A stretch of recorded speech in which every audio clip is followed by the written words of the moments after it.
مغان اور حنان دوست تھے۔ دونوں بہت ہی امیر گھرانے سے تعلق رکھتے تھے اور ان دونوں کی بچپن کی دوستی تھی۔ لوگ ان کی گہری دوستی کی مثالیں دیا کرتے تھے۔ ایک دن ارمغان کو اس کے پاپا نے ایک بہت ہی پیارا گھوڑا لا کر دیا۔ وہ کرسٹل سے بنا ہوا ایک گھوڑا تھا۔ ارمغان بہت خوش ہوا اور فوراً اپنے دوست حنان کو دکھانے کے لیے اس کے گھر لے گیا۔ حنان نے ہی دروازہ کھولا اور وہ اپنے دوست کو دیکھ کر بہت خوش ہوا۔ ارمغان نے حنان کو اپنا گھوڑا دکھایا اور کہا، یہ میرے پاپا لائے ہیں۔ حنان کو کرسٹل کا گھوڑا بہت اچھا لگا۔ اس نے سوچا کہ میں بھی اپنے پاپا سے منگواؤں گا۔ ارمغان کے جانے کے بعد حنان نے اپنے پاپا سے ضد کرنا شروع کر دی، مجھے بھی کرسٹل کا ویسا ہی گھوڑا لا کر دے جیسا ارمغان کے پاس موجود ہے۔ اس کے ابو نے کہا، اچھا بیٹا، میں کل آفس سے آتے ہوئے آپ کے لیے ویسا ہی کرسٹل کا گھوڑا لے آؤں گا۔ حنان یہ سن کر بہت خوش ہوا اور دوسرے دن کا انتظار کرنے لگا۔ دوسرے دن اس کے پاپا آفس سے آئے تو حنان نے اپنے پاپا سے پوچھا، پاپا میرا کرسٹل کا گھوڑا کہاں ہے؟ اس کے پاپا بولے، بیٹا میں نے تمام جگہوں پر بہت ڈھونڈا مگر مجھے ویسا ہی کرسٹل کا گھوڑا نہیں مل سکا۔ میں تمہارے لیے اس سے بھی اچھا یہ کالے رنگ کا گھوڑا لے آیا ہوں۔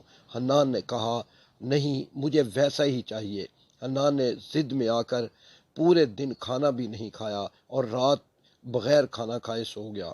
اگلے دن جب وہ اسکول جانے کے لیے گھر سے روانہ ہو رہا تھا تو اس کے ذہن میں ایک آئیڈیا آیا، کیوں نہ میں ارمغان کا کرسٹل کا گھوڑا چرا لوں۔ اسکول سے واپسی پر کھانے سے فارغ ہو کر اس نے کچھ دیر آرام کیا اور شام کے وقت اپنی امی کی اجازت سے ارمغان کے گھر روانہ ہو گیا۔ ارمغان نے اپنے دوست کو اپنے ڈرائنگ روم میں بٹھایا اور خود اپنی امی سے شربت بنوانے کے لیے کہہ کر باہر نکل گیا۔ حنان نے موقع غنیمت جانا اور ڈرائنگ روم میں سجا وہ کرسٹل کا گھوڑا جلدی سے اپنی جیکٹ کی جیب میں چھپا دیا۔ جب ارمغان ڈرائنگ روم میں شربت لے کر آیا تو حنان نے اس سے سر درد کا بہانہ کیا اور شربت پیے بغیر اپنے گھر کے لیے روانہ ہو گیا۔ دوسرے دن وہ اسکول گیا تو اس نے دیکھا کہ ارمغان بہت اداس تھا۔ حنان نے اس سے اداسی کی وجہ پوچھی تو اس نے بتایا کہ گھر سے کرسٹل کا بنا ہوا گھوڑا گم ہو گیا ہے۔ حنان بولا، وہی تو اتنا پیارا گھوڑا تھا، کیسے گم ہو گیا؟ کہیں تمہارے ملازم فیضو نے تو وہ گھوڑا نہیں چرا لیا؟ فیضو کا اصل نام فیضان تھا اور وہ ارمغان اور حنان کا ہم عمر تھا۔ اس کا رنگ سانولا تھا۔ وہ غریب گھرانے سے تعلق رکھتا تھا۔ اس کے والدین ارمغان کے گھر میں ملازم تھے۔ ارمغان کی امی ابو ان لوگوں کا بہت خیال رکھتے تھے اور ان لوگوں کے ساتھ اچھا برتاؤ کرتے تھے۔ ارمغان نے جب حنان سے یہ سنا تو اسے بہت غصہ آیا اور وہ اپنے والدین کی ساری تربیت بھول کر سوچنے لگا کہ میرا گھوڑا فیضو نے چرایا ہے، وہ غریب ہے، اسے گھوڑا بہت اچھا لگا ہوگا اس لیے اس نے یہ حرکت کی ہے۔ حنان نے ارمغان کے دل میں شک کا بیج بو دیا۔ حنان بہت خوش تھا کہ اس نے فیضو سے اپنا بدلہ لے لیا ہے۔ ہوا یہ تھا کہ ایک دن جب حنان اور ارمغان کے گھر آیا تو اس کا سامنا فیضو سے ہو گیا۔ اس نے فیضو سے کہا، تمہارا رنگ کتنا کالا ہے؟ فیضو نے اس کی بات کا برا نہیں منایا اور بولا، میری رنگت اللہ نے بنائی ہے اور میں اس میں بہت خوش ہوں اور مجھے کسی کی تنقید کی پرواہ نہیں ہوتی۔ فیضو نے اس کی بات مسکرا کر ٹال دی۔ حنان کو بہت غصہ آیا اور اس نے آج ارمغان کو فیضو کے خلاف بھڑکا کر اپنا غصہ اتار لیا۔ اسے یہ بات بہت ناگوار گزری تھی کہ فیضو نے اس کے کہنے کا کوئی اثر نہیں دیا تھا۔ اسے یوں لگا جیسے فیضو کی نظر میں اس کی رائے یا تبصرے کی کوئی اہمیت نہیں تھی۔ ارمغان جب گھر آیا تو اس نے رو رو کر پورا گھر سر پر اٹھا لیا۔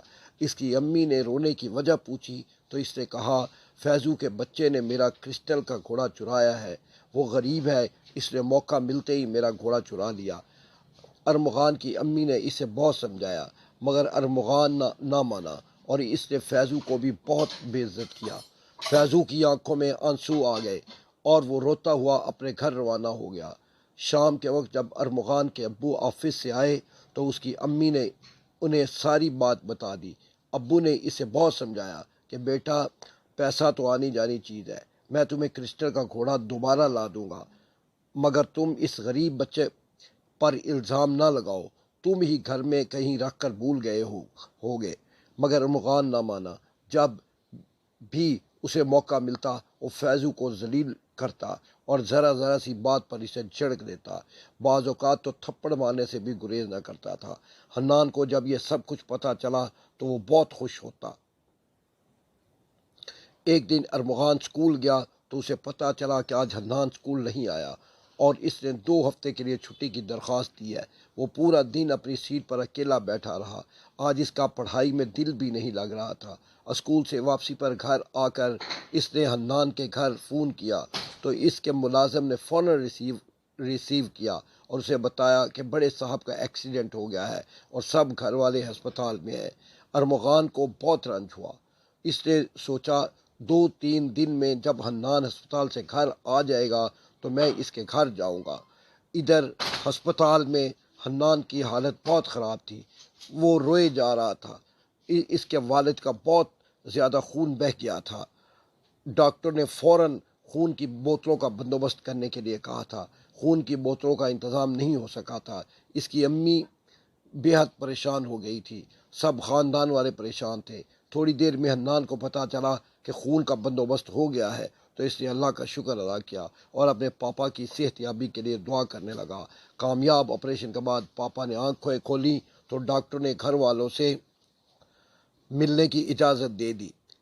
ڈاکٹروں کی انتھک محنت اور گھر والوں کی تیمارداری کی وجہ سے اس کے والد تیزی سے صحت یاب ہونے لگے اور 1 ہفتے کے بعد ڈاکٹر نے انہیں گھر جانے کی اجازت دے دی۔ اب اس کے والد چل پھر سکتے تھے۔ انہوں نے گھر والوں کو مختصراً یہ بتایا کہ ایکسیڈنٹ کے بعد ایک آدمی نے انہیں ہسپتال پہنچایا اور خون کا بندوبست بھی اسی نیک انسان نے کیا ہے۔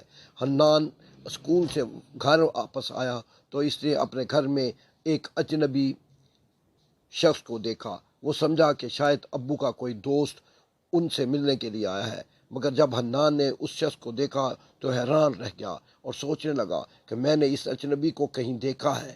پھر اسے خیال آیا کہ اس اجنبی شخص کو اس نے ارمغان کے گھر میں دیکھا ہے۔ وہ ارمغان کے گھر میں ملازم تھا اور فیضو کے والد تھے۔ اس شخص کے جانے کے بعد حنان اپنے ابو کے پاس آیا اور بولا، ابو، آپ نے اس معمولی سے آدمی کو اپنے گھر میں کیوں بلایا تھا؟ اس کے ابو نے کہا، کس معمولی سے آدمی کی بات کر رہے ہو؟ حنان کے ابو نے کہا، بیٹے، جس کو آپ معمولی آدمی کہہ رہے ہو اسی کی وجہ سے آج میں آپ کے سامنے زندہ سلامت بیٹھا ہوں۔ جب میرا ایکسیڈنٹ ہوا تھا تو یہی شخص تھا جس نے مجھے اسپتال پہنچایا۔ اگر یہ مجھے اسپتال نہ پہنچاتا اور خون کا بندوبست نہ کرتا تو آج میں آپ کے سامنے صحیح سلامت موجود نہ ہوتا۔ حنان پر جب یہ انکشاف ہوا تو وہ سکتے میں آ گیا، پھر پھوٹ پھوٹ کر رونے لگا۔ اس کے رونے سے سارا گھر اکٹھا ہو گیا اور سب پریشان ہو گئے۔ حنان کو کیا ہو گیا ہے؟ وہ کیوں رو رہا ہے؟ حنان کے ابو نے اسے پیار کیا اور اپنے سینے سے لگایا اور وہ خود پریشان تھے کہ اچانک یہ حنان کو کیا ہو گیا ہے۔ جب حنان نے اپنے ابو کا شفقت بھرا رویہ دیکھا تو وہ ہچکیوں کے درمیان بولا، پاپا، میں نے ارمغان کا کرسٹل کا گھوڑا چرایا تھا اور اس کا الزام بھی میں نے فیضو پر لگا دیا تھا۔ ارمغان کو نہیں معلوم کہ کرسٹل کا گھوڑا میرے پاس ہے۔ ابو، جب بھی میں ارمغان کے گھر جاتا تھا تو ارمغان کسی نہ کسی بات پر فیضو کو ذلیل کر رہا ہوتا تھا اور میں بہت خوش ہوتا تھا۔ اب میں نے سوچا ہے کہ فیضو سے جا کر معافی مانگوں گا اور ارمغان کو اس کا گھوڑا واپس کر دوں گا۔ اس کی امی نے کہا، چلو اچھا، اب چپ ہو جاؤ، آج شام کو ہم سب ارمغان کے گھر چلیں گے۔ شام کے وقت حنان اپنے والدین کے ساتھ ارمغان کے گھر پہنچا اور اس نے ارمغان کو سچ ساری بات بتا دی۔ ارمغان نے اسے معاف کر دیا۔ پھر وہ دونوں فیضو کے گھر گئے اور اس سے معافی مانگی۔ فیضو نے ان دونوں کو معاف کر دیا۔ اب حنان اور ارمغان نے امیری اور غریبی کا فرق کرنا چھوڑ دیا تھا۔ اب وہ 2 دوست نہیں تھے بلکہ ان کے ساتھ تیسرے دوست کا اضافہ ہو چکا تھا اور وہ تھا فیضو۔ پیارے بچوں، آج کی ہماری کہانی اسی کے ساتھ اختتام پذیر ہوتی ہے۔ خدا حافظ۔